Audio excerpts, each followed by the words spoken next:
Immigration set a new record in Q1. So the application's moving forward. Yes. Maybe down. But for Q1 of this year, Canada welcomed nearly 150,000 new permanent residents in the first quarter of the year, a record by a substantial margin. I remember we made a post like this that was shared, and some people were like, "Oh, you're being hard on immigrants." Like, no, but we are addressing a thing that if our economy doesn't grow at the same pace, and part of that is if we don't empower these new to country people to thrive and set them up with housing and respect their professional credentials and bring them into the workforce here at a level that is reflective of their abilities and their education and their training, then we're basically just adding a bunch more people with no economic growth. When I was broke, I had rich habits. When I was broke, I had rich habits. I mean, it's going to be a complete disaster for the next 2 years. The fire, but the trickle down from this fire is going to be 2 years of it's going to be horrible. I mean, there's 150 families, they think, kind of that are going to be displaced from their home. So those people now have to enter the rental market for the time being. Yeah. We've talked before about this missing middle. We don't build 3 bedrooms or 4 bedroom apartments. They just don't exist, right? So, and that's arguably the thing most needed right now is 3 bedroom rentals, like family rentals. So they don't exist. So those people are not going to be able to find them. Did Marchand, I shouldn't quote them, but I think I saw an article of them being like, we have 2 homes that are finished. Well, this is just it. So right now they have to find these rentals, which they can't find. They literally don't exist. It's not a matter of they can't find them. They don't exist. So you've got 150 homes burned down. How long is it going to take for the insurance company to get through those? Or 50 more damaged. Yeah. Say best case scenario, the insurance companies get through these in 6 months. Probably not going to happen. But What do you mean by get through them? Like the claims? Get the claims. Say, okay, here's the path forward. Yeah. Maybe 6 months. Yeah. Seems optimistic, but say they get a path forward in 6 months. Yep. Who is going to build the homes? Because Marchand, Raymar, Provident, ATN, all these big builders, they're already building their homes, and they're at max no disrespect capacity to them, they like to build the exact same home over and over and over again. It's easy, it's quick, it's a cleared have to be site. custom effectively. Yeah, they're going to be like, okay, we got to go in and do this 1970s sprawling bungalow with a side split over here and an addition off the back. This is terrible, but the fortunate part is I'd say 70% of them were new within the last 10 years. No, they're not that new. Heritage Hills in that area is not that new. You don't think? Well, Heritage, that's closer to Hammond's Plains. No, Road? that's Tantallon, Upper Tantallon, just past, when you go in, you can turn right to Stillwater Lake and kind of go left up towards. Oh, okay, so the back part's all new. There's some parts in the back, but a lot of that neighborhood is, I don't know, 25-ish, somewhere around there. Really? And then Stillwater is, I think Stillwater's been the 80s. So all these builders who can't even build up enough of their own floor plans now have to build these custom designed stuff while dealing with insurance companies. And yeah, the pay is going to be good because the insurance company foots the bill, They'll but pay anything. They can't find the people, they're just not going to get built. Well, do they pay anything, or do they only give you coverage for the amount that your home is insured for? Which I think will be another really touchy subject, because a lot of people's homes have been insured for $300K because it was worth $400 for the last 12 years, and then in the last 3 years it went from $400 to $800, and the build cost is going to be $700. It's sad that a lot of people are going to realize that they were covered for basically the amount of their mortgage and not for the replacement cost. And whether that was done because they answered a question that way, they say, hey, I just want coverage for my... And it's been fine to do that for literally 10 years. But now, they're going to realize that the replacement cost is going to be somewhere around almost $300 a square foot, right? When you count, probably having replaced well and septic. Not more. Right? So someone had this 2,500 square foot home that's going to, the rebuild on it's going to be... that would be $700-800 grand. Yeah. And whether or not they had that amount of coverage. It's going to be a disaster. And so what are they going to do? I guess they take the money and then they go try to buy a house. But what are they going to do in the interim? All of the hotels are full for tourists and shelters. So it's a cluster, man. And on top of everything that's just super sad and horrific about it, and obviously things could be worse. Knock on wood, so far there's no lost life. Yeah, so there's no lost lives, which is a huge win. And I don't know if I've seen anything but pets and stuff, but... a lot of sad stories probably going to come out about that. Yeah. I saw that they allow people to go back to their homes and McCabe, some of them have started going back. McCabe, I think some areas of Stillwater you might be able to go back now. Anyways, that's a terrible thing. God bless all the families that are dealing with it. And I've mentioned on there before, but if anybody needs a spot, let me know. I did get a call. I have one furnished house, but it's not going to be ready for about a month. Jason was trying to get a hold of you. Yeah, we spoke. Okay. But it's in Dartmouth, which is like, he said that family needs to stay close to the school. That was the other problem. So it's not going to be available. And my Airbnbs in Bedford obviously got shut down. So I don't have those anymore. And so they would have actually probably handled a few of maybe some couples and stuff. There's some irony to that. Yeah. So anyways, it's a terrible thing. If you're not from Nova Scotia, you didn't see what's going on. It's, I don't know how many hectares it was. Was it 900 hectares? I don't know. Was it hectares? I say it funny, but this one and the Shelburne one, I get the numbers confused, so I don't want to. The Shelburne one is absolutely massive, but it's fortunately a much less populated area that it's going through. Yeah. But it's like 5 times the size of the one in Halifax, I think, if not bigger. And then the one in Halifax is ripping through like a semi-rural type neighborhood. And there's a bunch of issues where we just never have had fires of this size, really. So we didn't have the infrastructure to handle it, including like the pumpage for water. Like we didn't have fire hydrants in place that could, I think, pump the trucks full fast enough. But fingers crossed, it seems like they're kind of turning the page, and it's supposed to rain this weekend. So hopefully that starts to really cool it off, and then they can get it under wraps. Hopefully by the time this episode drops, they've got it cleaned up at that point and under control. Yeah. Well, we haven't done an update in a while. What's going on a less sad note? Market's humming. Market is humming. I find that the market's still a little bit fickle. Like stuff under 550 here is full crazy. Stuff 650 to 9 is kind of slower. Then stuff north of $1 million is humming. Like it's interesting. The big for transactions sure. are flying. I don't know. Well, we've got a lot of interesting stuff. Like we're doing this thing now where I'm not going to tell you anything in advance. You're not going to tell me anything. Yeah, we have a strict no conversation policy when we walk in the studio now. And we did a pretty good job. Yeah. That was the best we've ever done. The boys here kind of brought something up that I thought was really interesting, and falls in line with our conspiracy theory type stuff. But I saw some stuff about population, like intended population targets. And one of them, so by 2100, the population goal for Toronto, what do you think it is? By 2100? Yeah. Just for Toronto or that? Just for Toronto. What is it now? 6 million? I mean, that sounds about right. There's 40 million people in Canada, so it's probably or something like that. So where are we at now? 2100 is a long way. I feel like, isn't that just like the end of the world and everything? Population target 0? 22 million. No, it's 33 million. That's disgusting. Isn't that like... That's almost the population of Canada they hope to have in Toronto by 2100. Who hopes this? I'm trying to remember where I saw these population targets, but think of how nuts that would be. Like that's a lot of people, man. Definitely want to buy a condo downtown now. But then on the flip side, I'm not going to be alive by 2100. Well, but there's also this whole that's when it's real Neal's time to shine. Like it's like, well, what's the end goal? I mean, we've talked about this before. Areas are battling for people. I saw a similar post that Q1 of this year, and we talked about this, how applications were down. And we're talking about immigrant applications were down. Try this on for size. Oh no, they come back. Immigration set a new record in Q1. So the applications moving forward, yes, may be down. But for Q1 of this year, Canada welcomed nearly 150,000 new permanent residents in the first quarter of the year, a record by a substantial margin.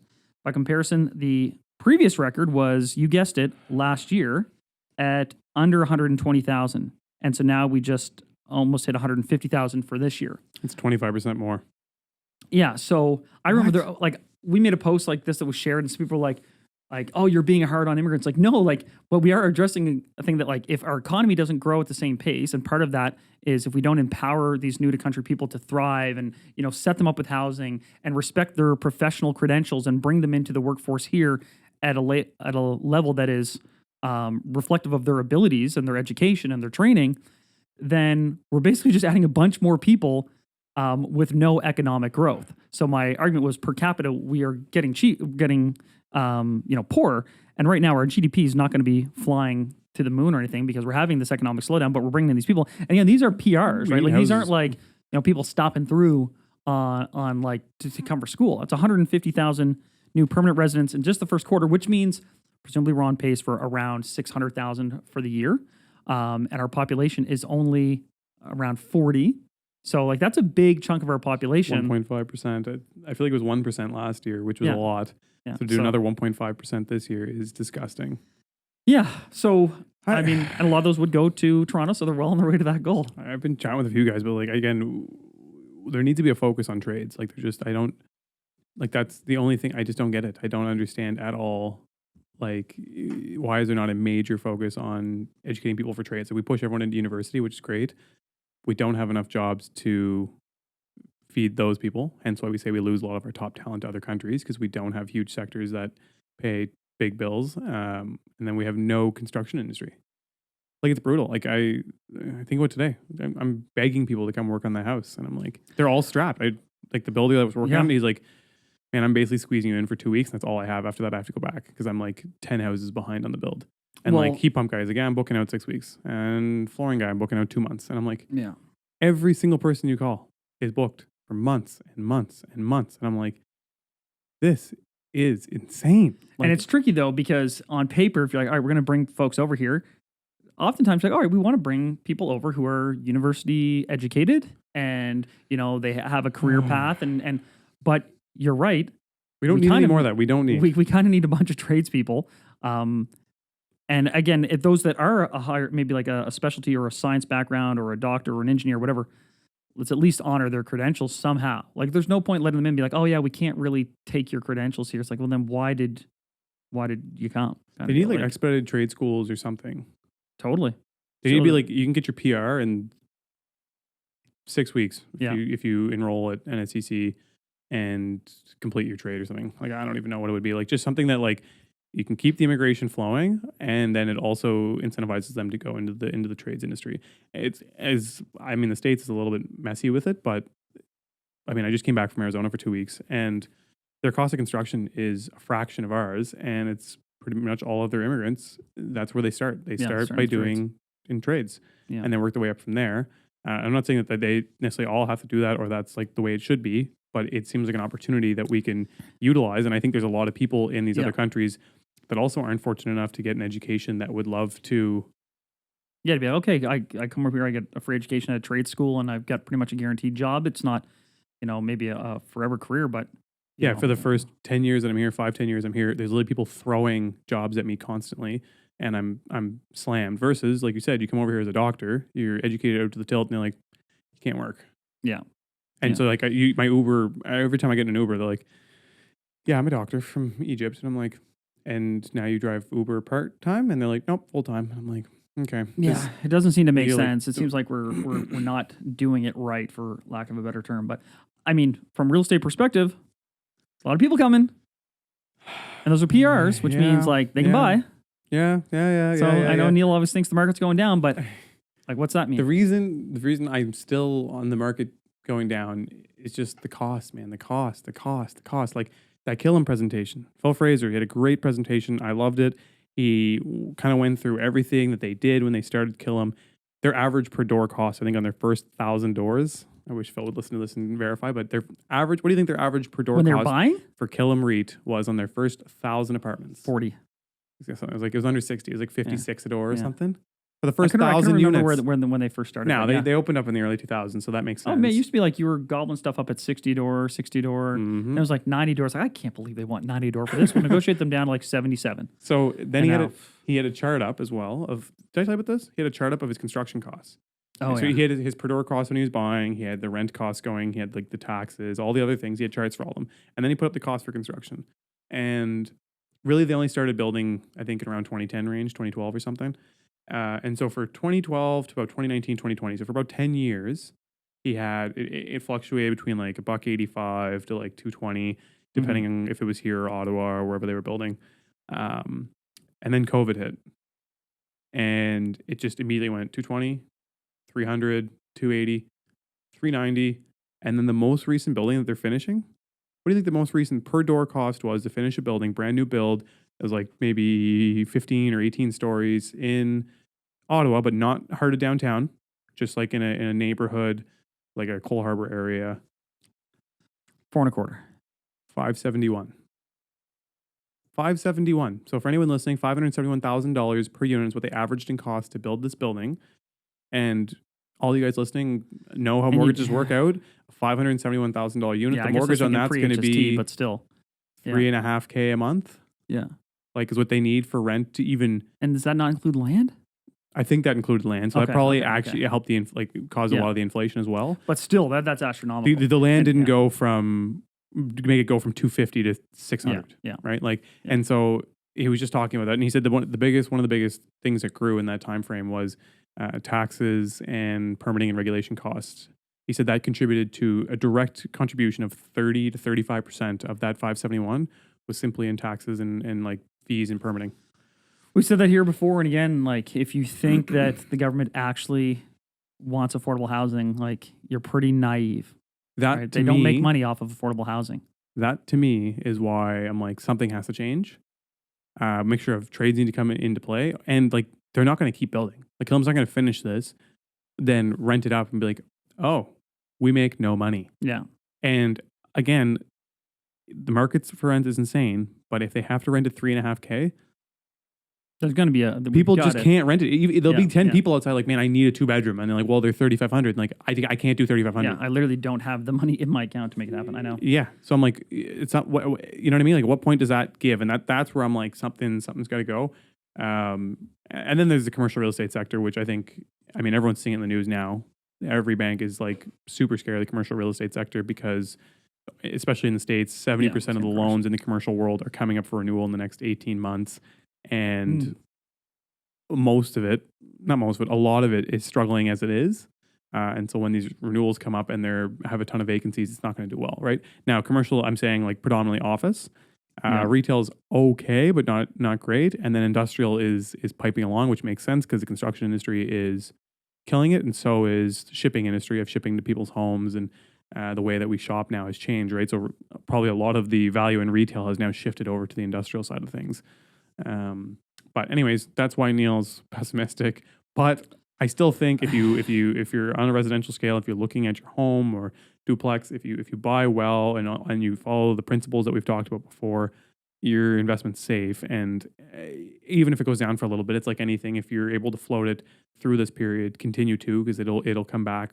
If we're going to 100 million, if Toronto's going to 33 million, like it's going to come back because people need places to go, and just natural inflation is going to cause prices to go up, right? So on that note, speaking of the same concept, and don't mind me on my phone if you're watching on video, I now put all my articles on my phone instead of printing them out. Same here. I've got something I was looking for that. All right. You want to hit me with that first? I have another pessimistic note, so I'll hold that. Hit me. So, where do you think? I saw this on. I'm going to mess up Daniel's last name. Actually, I'm going to give a positive note before you go into this. Last name, but okay, give me some positive. And I want to spin all my pessimism is filled with optimism because this means there's going to be opportunities to get into the market. You look at like the people who did the best in real estate in the last 10, 15 years, made a lot of their moves and acquisitions in the 2008, 2009, 2010, and then 2012 to 2014 was also pretty slow, and there was some downward in some prices, here and there, and there were scoops there. The people who did the best made the most money then. So you shouldn't be sad. You should be excited to be like, this is going to be a hard time, but if I can get through it, the next best opportunity is about to arise. The last 2-3 years were not the best opportunity. They were the most exciting, but they were not necessarily the best. The best is to come. What do you hit me with? What city was the most searched city on realtor.ca in Q1 of this year? Moncton. What? Moncton? No. Halifax. No. Son of a... Can I have a hint? Are they French? Are they English? I think it could be something. They're very English. I think it could be telling about Calgary. Yes, Calgary. The province will be pumped. I'm sure they already know that, but they're running all the ads. Have you not heard the ads on the radio? They're like, where can you make racks of money, and where are there no taxes?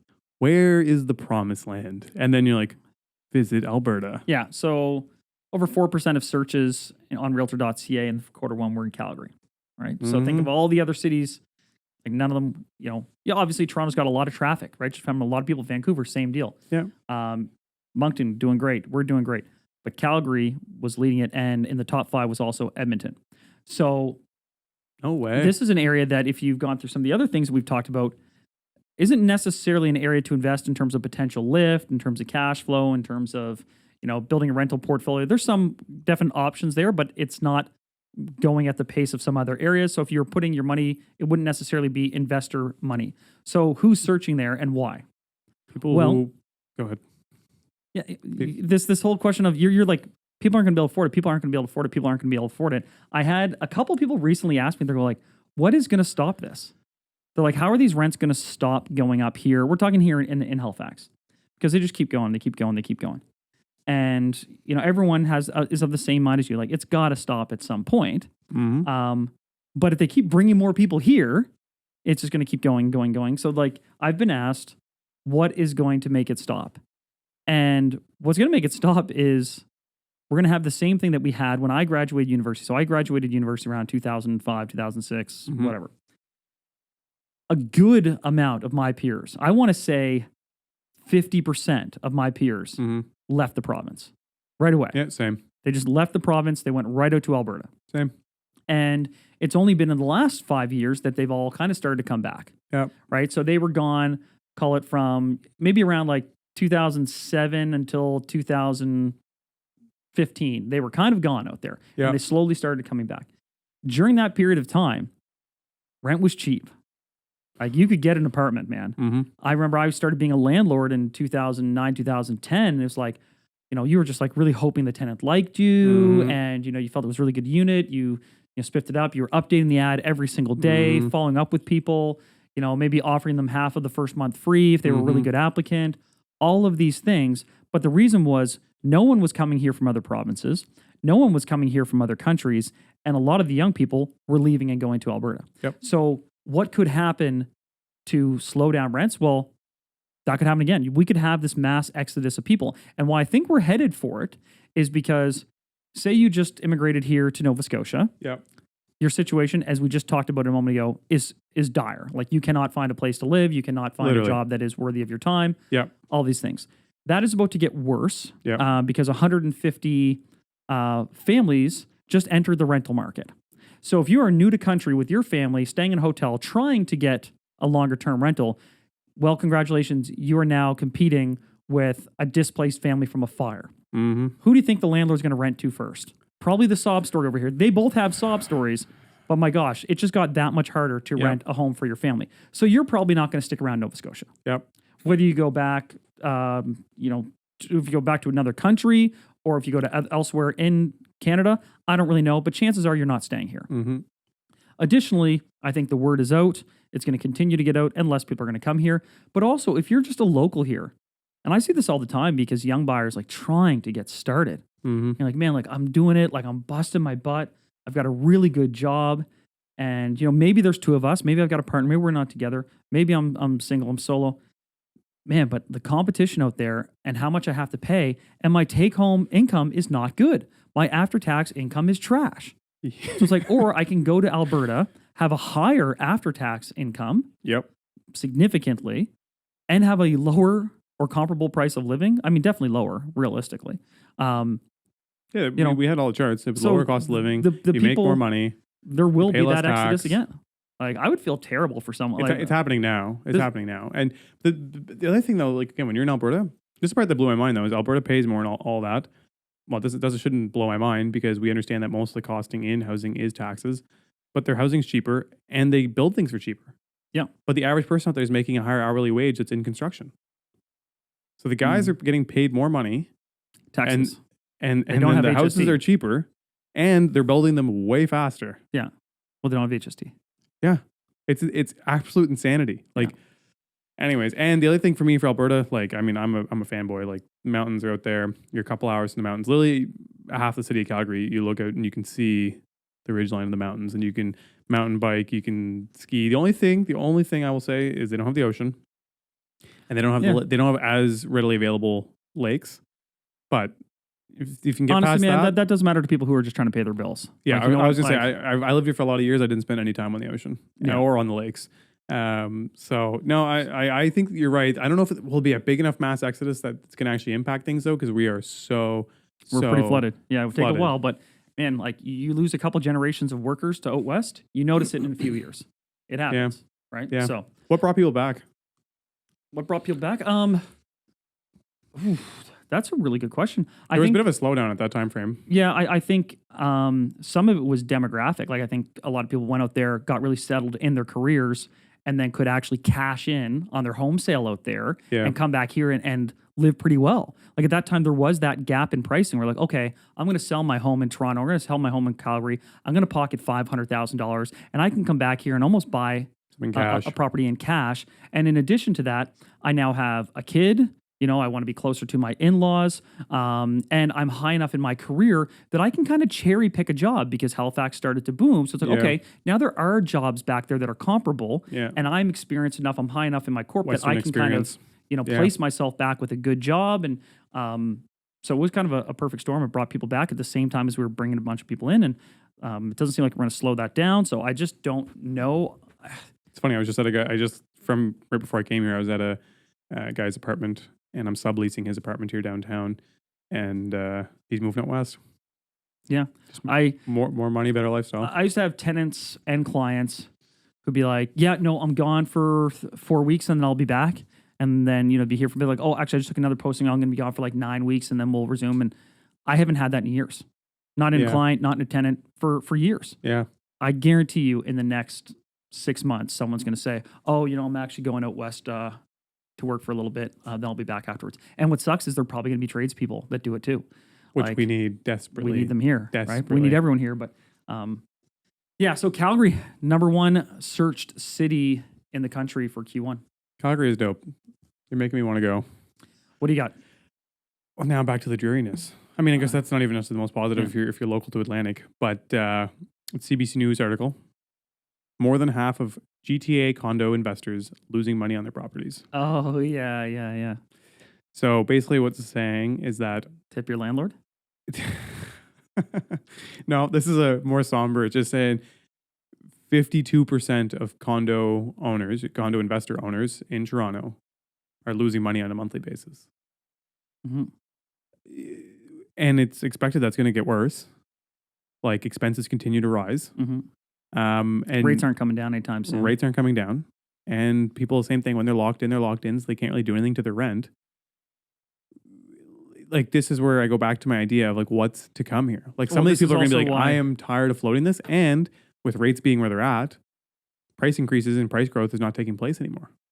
This is also why, during these times of higher interest, all that gets built is the condos. Because, like, as the builder, it only makes sense if you can build a condo and sell it so that the other people kind of eat that loss and finance the construction of the building. Yep. If you're going to try to build the building for yourself and keep it, it doesn't make sense. Mm-hmm. So why would you even build that building?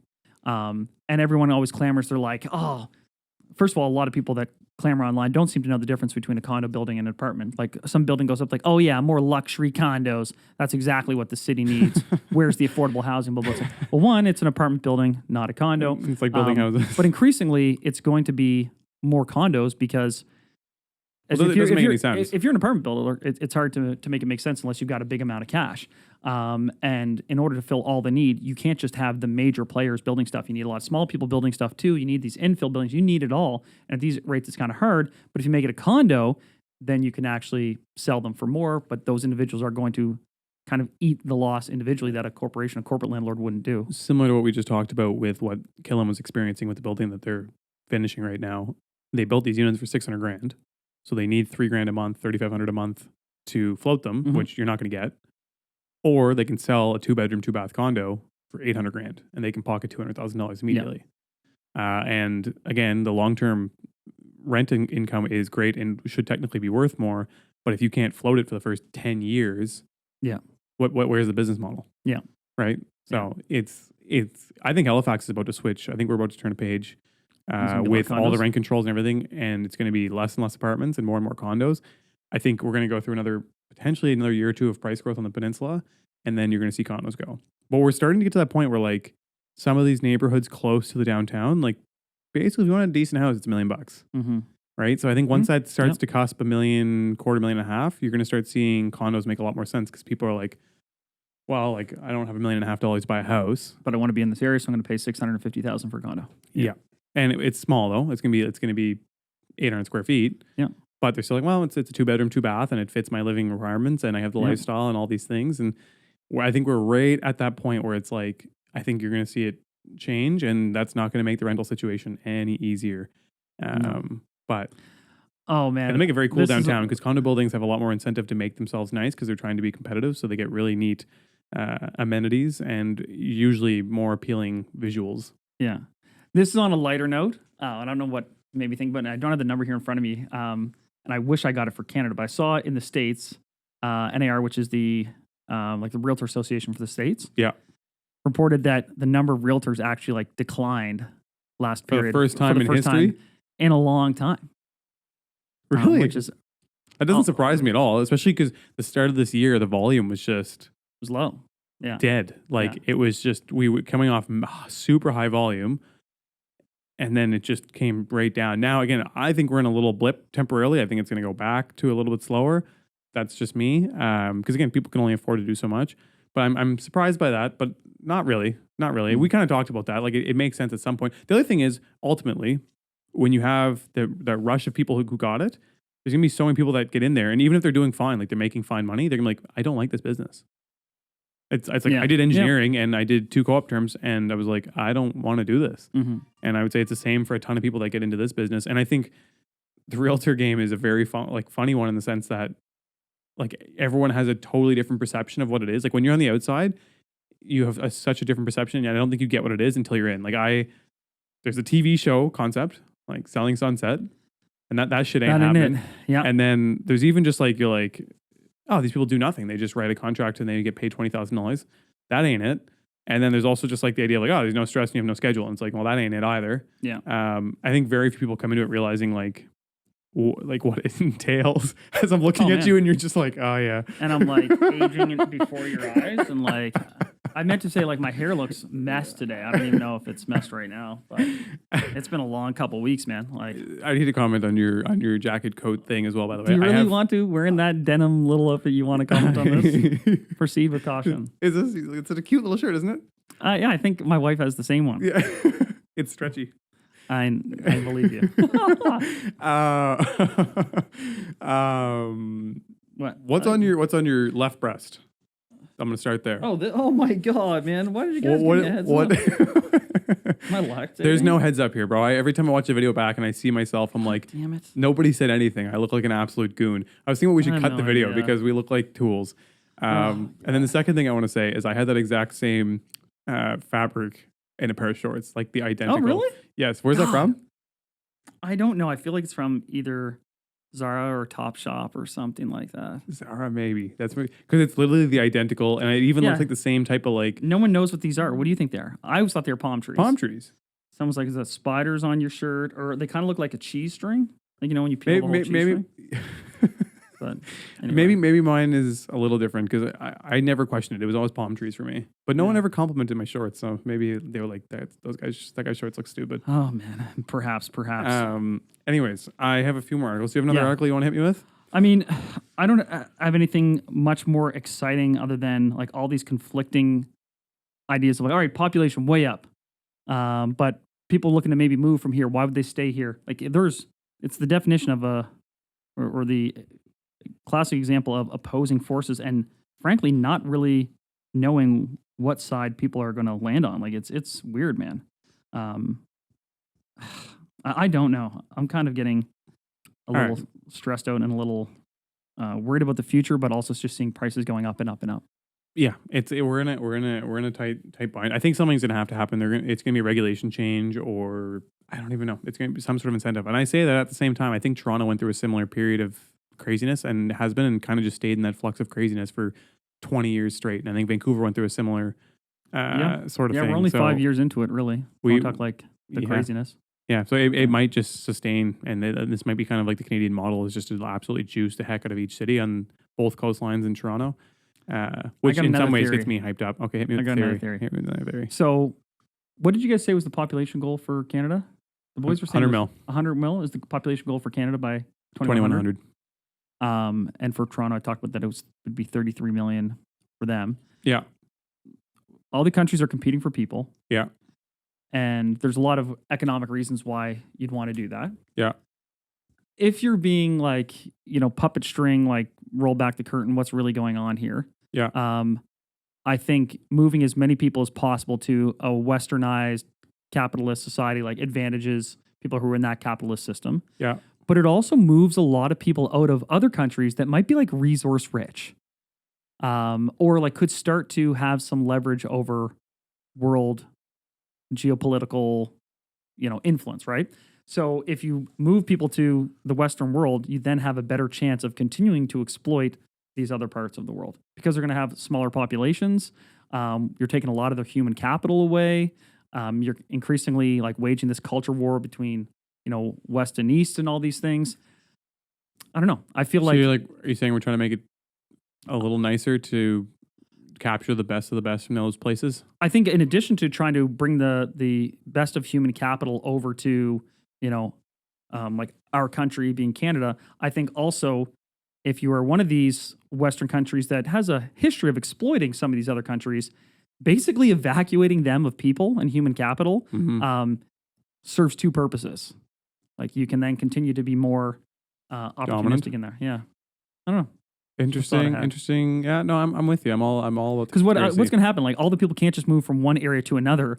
Like the Earth will literally tip off its axis because all the people are going to be in the Western Hemisphere. Like that doesn't make sense. Yeah, that's an interesting point. Like who's going to live there? I mean, there's still great things in those people countries. that go to the States and a certain demographic of people that appreciate and stay in Canada. Yeah, but like people are going to just like those countries are going to start losing population. Like, But those countries grow at such a crazy pace. Not so much anymore, man. Not so much anymore. But all right, that was my digression. You go ahead. No, that was a good thought. I like that. This is just an interesting story. It comes from Fail Blog. And it sounds credible. Yeah, this is a very credible source, and it's a story from Reddit.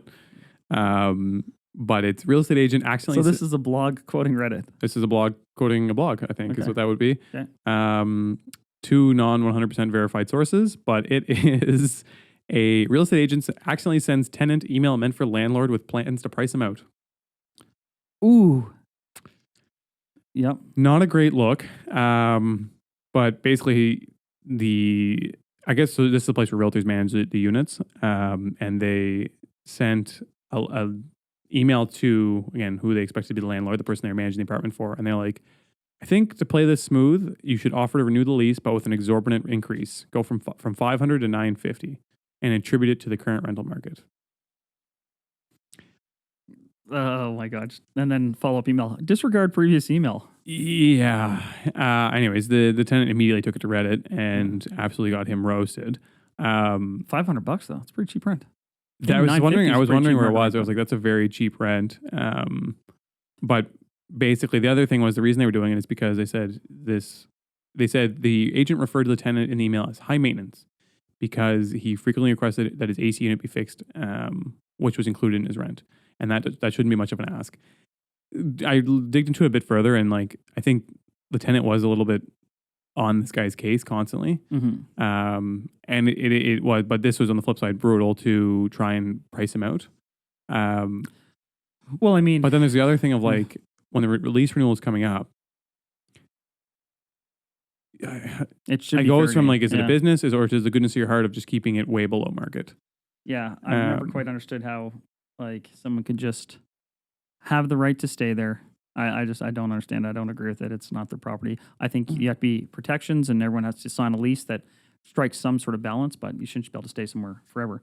Actually, on that point, Nova Scotia extended their rent cap for another year. So it's going to be 5% next year and 5% the year following. Yeah, that's never going anywhere. It's interesting that they've made that announcement so far in advance. I don't really know why. Maybe just to avoid any conversation later on as it gets closer to renewal. Yeah, I guess.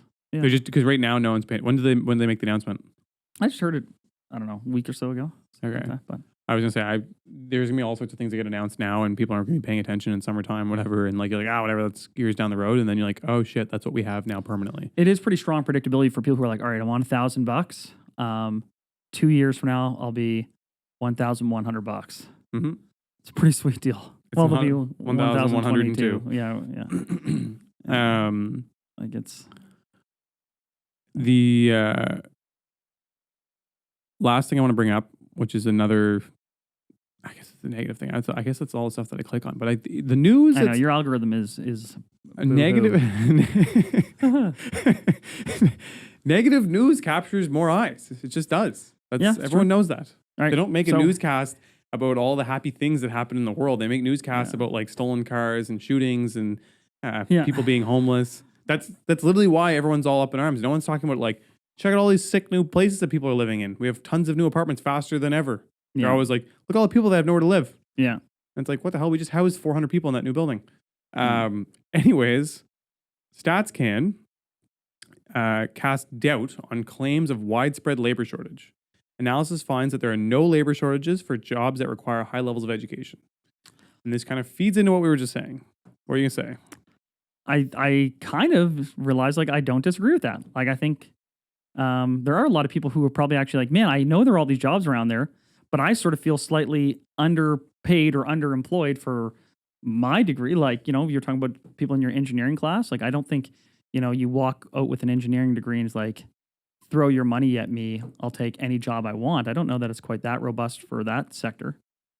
I just want to say this because I feel like we've already talked about this a bunch, but we have a ton of university graduates that are not working in jobs that utilize what they know or their skill level or their education nearly enough.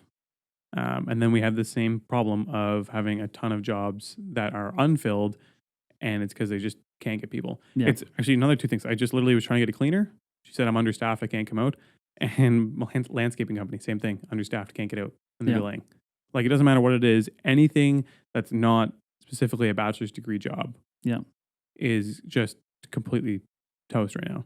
Yeah. They need to change the immigration rules. They need to put instead of being like, oh, you can get your PR if you're a doctor, like that, got to change that. But like you said, maybe they're trying to poach the top human capital to try and bolster our country. But I think we've got to also get people to freaking work these jobs. I don't know how we have to make people go back to work, like, and work some of these jobs, but like, people here just don't want to work them, and I don't know. Yeah, we can't force people to go to work, but I mean, man, we got to fill those positions. But anyway, on that cheery note, we'll wrap it up. Sorry we missed a week there, guys. Yeah, I was away. We were kind of slammed. Markets exploded. And then honestly, everything that's going on, my head's been in a fog the last few days with this whole situation with the forest fires. So hopefully, if you're listening to this, you were safe and sound. I know not all of you were. And so I'm sorry to hear that. If you need anything, let us know. But hopefully you're over the worst of it and we can get back to some normalcy. Yes. Thanks for listening, guys. Peace. Thanks so much for watching the episode. I hope you enjoyed it. If you did, press like. Don't forget to subscribe. But also check us out on Instagram and TikTok. You can find all the links below. Thanks again for checking us out. Broke, I had rich habits. When I was broke, I had rich habits.